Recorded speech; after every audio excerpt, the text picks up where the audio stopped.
Hi friend, मैं घनश्याम एक बार पुनः आप लोगों का डिवाइन इंग्लिश मंत्रा यूट्यूब चैनल पे स्वागत करता हूं। जैसे कि हम लोग प्रैक्टिस सीरीज चला रहे थे, तो हम लोग आज की प्रैक्टिस सीरीज में लेने वाले हैं द एज ऑफ मिल्टन। यानी द एज ऑफ मिल्टन के पीछे भी आपको दो वीडियोज बन चुकी है, जैसे कि डे 1 और डे 2 के नाम से बन चुकी है। तो आज हम लोग तीसरी वीडियो में काम करने वाले हैं, यानी डे 3।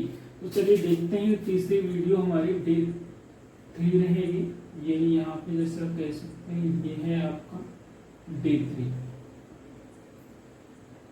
यदि कि हम बात करने वाले हैं डे 3 में, तो चलते हैं देखते हैं कि हम अपना द एज ऑफ मिल्टन से जो रिलेटेड क्वेश्चन है पिछले प्रीवियस पेपर्स में जो आए हुए हैं, और साथ ही साथ जो इम्पोर्टेंट है, जो जिसकी पॉसिबिलिटी ज़्यादा है कि वो रिपीट किए जा सकते हैं, उनको और उससे रिलेटेड इम्पोर्टेंट अदर क्वेश्चन भी ऐड करके आपको मैं प्रैक्टिस में करा रहा हूं। तो चलते हैं, हम डे 3 में कर लेते हैं, ज्यादा बातें न करते हुए सीधे हम लोग क्वेश्चन पे चल लेते हैं और क्वेश्चन देखते हैं कौन सा हमारा होता है। देखिए, अगर हम बात करें आज डे 3 में, तो हमारा क्वेश्चन जो नंबर होगा पहला वाला डे 3 का, वो होगा हमारा 21 यानी 21 कह लीजिए। तो 21 में अगर हम लोग पहले वाले क्वेश्चन को लेते हैं कि Leviathan is a famous work, यानी हम यहाँ ये पूछा जा रहा है कि Leviathan is a famous work, यानी ये बताना है कि लेविथन एक फेमस वर्क है, वो किसके द्वारा लिखा हुआ है।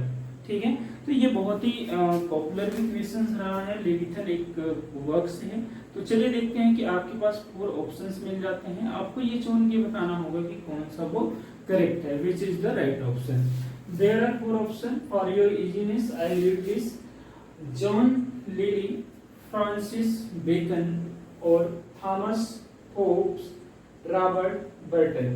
तो ये आपके 4 ऑप्शन आपके पास हैं। आपको मिलेंगे 5 second for the selection of your correct answer. तो चलिए, तो देखिए, मुझे उम्मीद है कि आपके 5 सेकंड तो पूरे हो गए होंगे और आप ऑप्शन तक भी पहुंच ही गए होंगे। तो कोई ज्यादा वो सोचने की बात नहीं, चलते हैं आपको करेक्ट ऑप्शन तक लेकर के चलते हैं। तो यदि हम यहाँ पे बात करें कि Leviathan is a famous work by, तो ये याद रखिएगा कि ये थॉमस होप साहब ने ही लेविथन को लिखा हुआ है। तो इट इज द क्लियर कि हमारा जो ऑप्शन सही होगा, ऑप्शन सही हो जाएगा सी, थॉमस होप्स। याद रखेंगे लेविथन का कनेक्शन किससे है, या लेविथन के राइटर कौन है, तो थॉमस होप्स को कहा जाएगा। तो आइए नेक्स्ट नंबर लेते हैं आज के प्रैक्टिस सेशन का 22। अगर 22 की बात करें तो यहाँ पूछा गया है आपसे कि मिल्टन्स लिसिडस इज एन, ये देखिए, ये भी एक बहुत ही पॉपुलर वर्क तो है ये मिल्टन का, लिसिडस। तो लिसिडस के बारे में बताना है आपको कि लिसिडस क्या है, यानी what is the form of literary, ये लिटरेचर का कौन सा मतलब फॉर्म है, लिटरेरी फॉर्म बताना है। तो एपिक है, एलिजी है, या ओड है, या लिरिक है, जो कुछ भी है आपको 5 सेकंड मिल जाते हैं, उसमें आपको ये बताना है कि ये क्या है। ठीक है, तो चलिए डियर फ्रेंड, मुझे उम्मीद है कि आप लोग इसमें बताने की कोशिश करेंगे, करेक्ट कर ले जाएंगे। तो मैक्सिमम लोग तो करेक्ट कर लेंगे, क्योंकि ये बहुत ही बार ये रिपीटेड भी है और उनके फेमस वर्क से जुड़ा भी है। चलिए, तो आपका होता है 5 सेकंड पूरा, तो देखते हैं किस प्रकार से आप पहुंचते हैं। तो चलिए, मैं आपको ले चलता हूँ एकदम करेक्ट ऑप्शन पे, बिना किसी देर का, और एक जल्दी फॉरवर्ड में चलते हैं। तो यानी ये लिसिडस की अगर बात की जाए, तो लिसिडस हमारा रहा है एक एलजी। क्या है? एक एलजी है। तो डियर फ्रेंड, इस प्रकार से आपको ऑप्शन नंबर ठीक हो जाएगा बी। कौन सा ऑप्शन नंबर ठीक हो जाएगा? ऑप्शन नंबर आपका बी से ही हो जाएगा। अब हम ले लेते हैं नेक्स्ट नंबर, जो आपके पास ये रहा 23। मिल्टन्स बिगिन, मतलब Milton begins paradise lost book first, sorry book, ये है पैराडाइज लॉस्ट बुक है आईवी। ये पूछा गया है कि जो मिल्टन बिगिंस करते हैं पैराडाइज लॉस्ट का बुक आई विद, ये आई विद किसके साथ करते हैं, ये बताना है कि जो मिल्टन अपने पैराडाइज लॉस्ट की यानी स्टोटिंग करते हैं, जो लिखने का काम करते हैं, वो किसके साथ करते हैं, कहां से शुरू कर देते हैं, यही बताना है आपको। तो चलिए, ये बहुत ही पॉपुलर उनका क्या रहा हुआ है, एपिक रहा हुआ है, तो पता ही है आपको, जैसे कि 12 बुक में रिटन भी रहा। तो ये इसके डाटा होते हैं, आप उसको पिछले वीडियोस में जाके प्रैक्टिस में देख सकते हैं या रीड आउट खुद भी कर सकते हैं। पैराडाइज एपिक है और ये 12 बुक्स में रहा है। पहली बार जो आया था वो 10 बुक थी और लेकिन दूसरी बार जो आया वो 12 बुक थी। तो चलिए 2 एडिशन इनके रहे। तो यहाँ पे हमें फिलहाल यही बता लेना है कि वो किसके साथ शुरू किए थे, व्हाट वाज द पॉइंट। तो व्हाट वाज द पॉइंट में क्या लमेंट, क्या रो करके उन्होंने करा था, विलाप करके, इनोवोकेशन, सोलिलोकाई या रिफ्रेन। तो ये कौन सा इसमें से जो लिटरेरी फॉर्म्स में आ जाएगा कि किसके साथ उन्होंने किया था। तो यहाँ आपका ऑप्शन सही होगा इनवोकेशन। तो याद रखें कि जो पैराडाइज लॉस्ट की स्टार्टिंग मिल्टन द्वारा की गई थी वो की गई थी इनवोकेशन के द्वारा की गई। तो इस प्रकार से आपको ऑप्शन नंबर सही हो जाता है बी। अब हम लोग लिखते हैं नेक्स्ट नंबर 24। तो 24 हमारे पास क्वेश्चन है इस प्रकार कि the word that complete famous line, the word that complete the famous line, better to reign in hell than serve in. तो ये बताना है आपको इसमें कि ये पूछा गया है कि the word that complete in मतलब the famous line better to reign in hell than serve in. ये बताना है कि कंप्लीट द फेमस लाइन, ये जो लाइन है कि better to reign in the hell than serve in कि क्या है। ये ऑप्शन इसमें बताना है कि ये लाइन में आपको कौन सा वर्क कंप्लीट करता है। जैसे कि ये better to reign in hell तो है कि एक शासन का मतलब एक शासन का क्या करना है कि बेटर होता है टू रेन शासन करने से इन हेल, यानी नरक में ऐसा बोला गया है कि नरक में शासन करने से बढ़िया देन सर्व इन क्या होता है कि सर्विस करना या सेवा देना होता है। कहां पर ये पूछना है क्या इस लाइन में। ये मतलब है कि नरक में सेवा करने से बढ़िया, नरक में शासन करने से बढ़िया कहां पर सेवा करना बढ़िया होता है। तो ये बताना पड़ेगा क्या स्काई में, क्या हेवन में, क्या अर्थ में, क्या मून पे। तो डियर फ्रेंड ये जान लीजिए it is the better to serve in heaven than to reign in hell. यानी अगर हेल में आप शासन करें, आपको शासक बना दिया जाए और अगर स्वर्ग में आपको एक सर्वेंट बनाया जाए तो it is the according to the Milton's opinions it is the better to choose option to serve in heaven than the to reign in hell. It is the very clear point और it is the better option कौन सा हो जाएगा hell।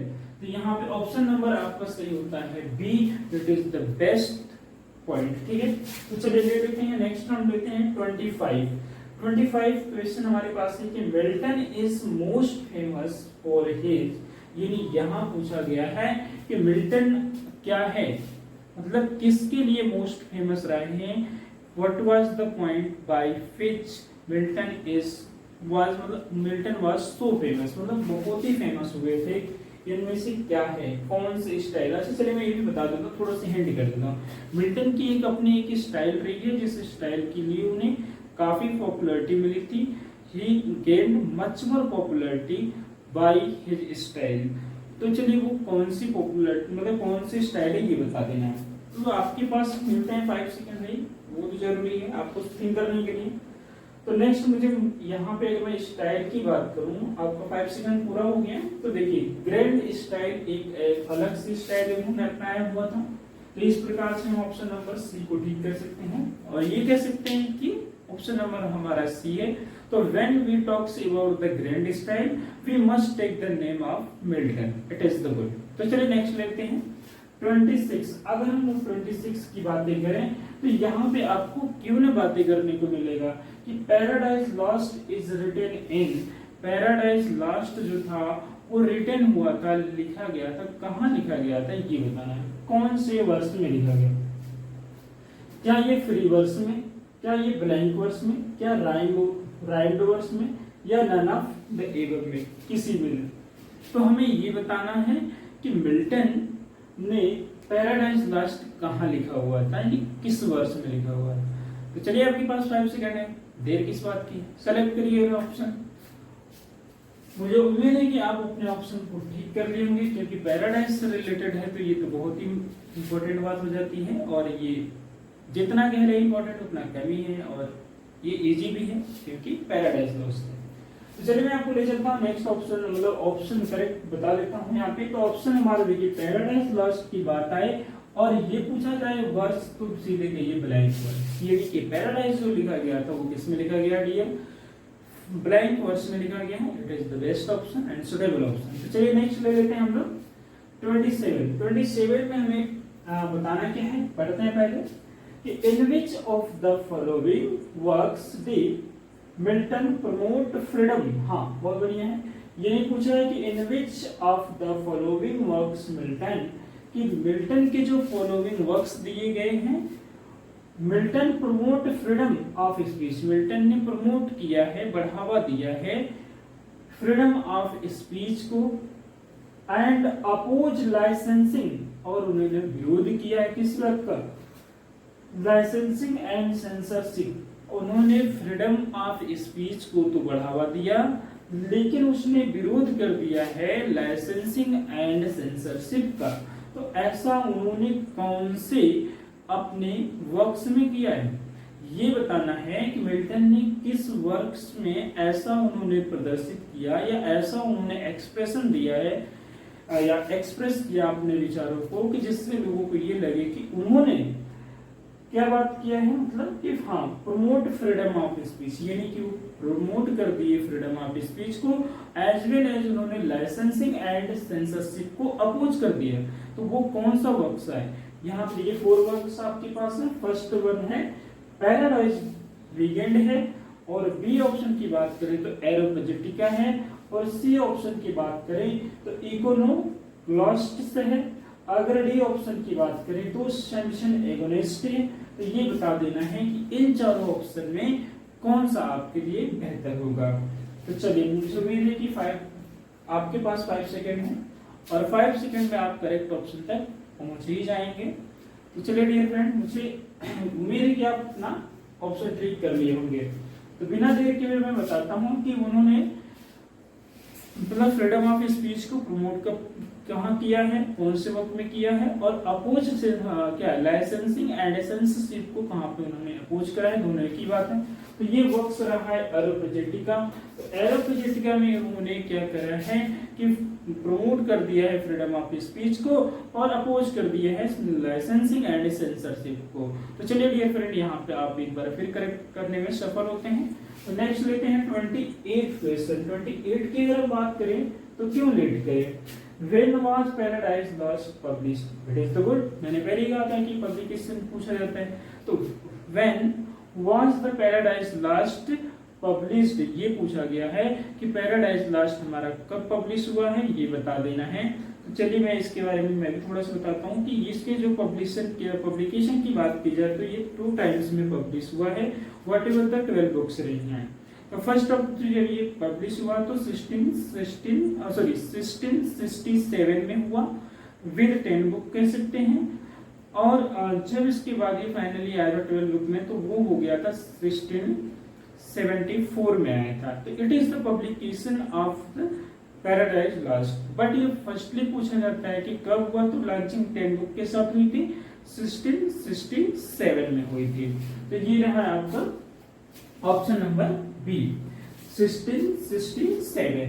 तो dear friend, ये भी बहुत बढ़िया ऑप्शन रहा है। तो नेक्स्ट क्वेश्चन लेते हैं हम लोग कि इन हुज मेमोरी, मतलब in whose memory John Milton right, in whose memory John Milton right, क्या राइट है कि मी थॉट आई सा माई लेट स्पाउस सेंट, यानी कि whose memory John Milton right, किसकी याद में जॉन मिल्टन लिखते हैं, यानी किसकी याद में जॉन मिल्टन लिखते हैं, क्या लिखते हैं, मी थॉट आई सा माई लेट स्पाउस सेंट। ये बता देना है कि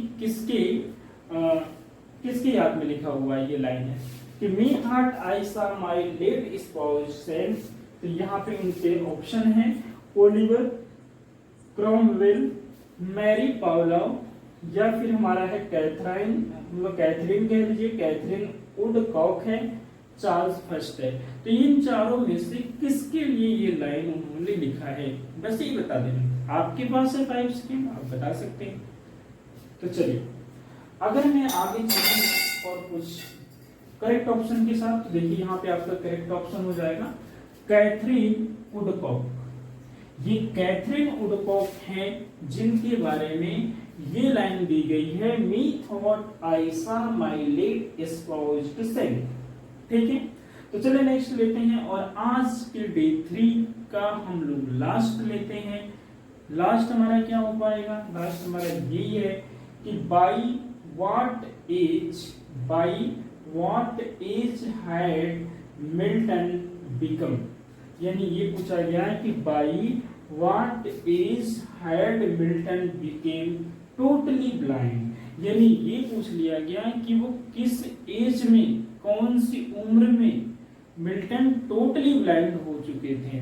तो ये आपको बताना है डियर फ्रेंड कि कौन सी एज में वो टोटली ब्लाइंड, मतलब कितनी एज में हुए थे, 34 की एज में, 46 की, या 44 की, या 56 की, कौन सी एज में हुए थे। तो आपके पास है पूरे 5 सेकेंड, आपको बता देना है correct age of the blind, become blind of the Milton.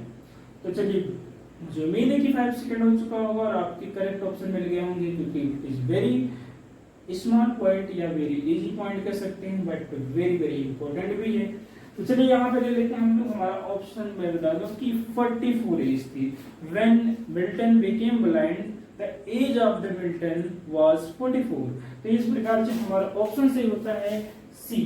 तो डियर फ्रेंड्स इस तरह से आज हम लोग द एज ऑफ मिल्टन के जो प्रैक्टिस सेट है डे 3 को भी कर लिया है इस क्वेश्चन के साथ कंप्लीट। तो चलिए आप लोग अपने बेटर परफॉर्मेंस और बेटर स्पीड बनाने के लिए फॉर द एग्जाम्स और बेटर परफॉर्मेंस के लिए आप सीरीज को कंटिन्यू वॉच करते रहें, और ये सीरीज कंटिन्यू रहेगी मोस्ट अप्रोप्रिएटेड क्वेश्चन के साथ। तो आप सीरीज को कंटिन्यू देखते रहेंगे। और लास्टली मुझे ये कहना है कि अगर वीडियो देखने के बाद जो कुछ भी फील होता है आपको, तो आप कमेंट में लिख सकते हैं, व्हाट एवर गुड हो या बैड हो। If you feel any suggestion you also can suggest, because you also have the right.